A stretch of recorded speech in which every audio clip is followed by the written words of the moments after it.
Alhamdulillah, ini adalah perasmian bulan Ihya Ramadan dan juga bulan membaca bagi Sekolah Kebangsaan Koperasi Polis.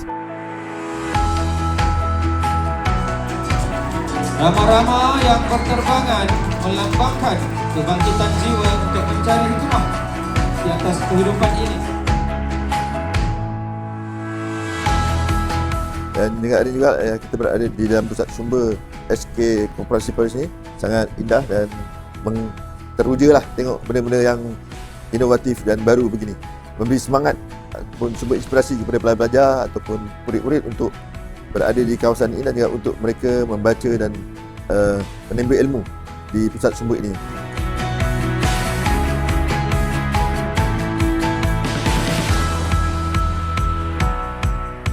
Alhamdulillah, syukur kehadirat Allah Subhanahu Wa Taala. Pusat sumber ini kami mendapat bantuan daripada Muslim Care untuk membuat sedikit pengubahsuaian berkaitan dengan keceriaan dan juga perabot-perabot di dalam pusat sumber supaya kita menjadi pusat sumber yang kondusif kepada anak-anak kita untuk mendapatkan ilmu.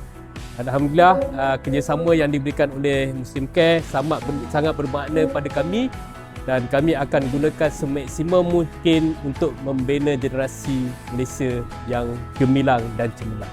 Inilah salah satu inisiatif Muslim Care Malaysia untuk membantu pelajar-pelajar dan juga untuk pusat-pusat ilmu berkembang. Jadi itulah kita punya terma, iaitu Muslim Care Malaysia, bantuan kemudahan perantara sempadan tepat pada waktu, tepat pada sasaran. Ingat sedekah jariah, ingat Muslim Care Malaysia. Kami bantu sedaya upaya kerana Allah SWT.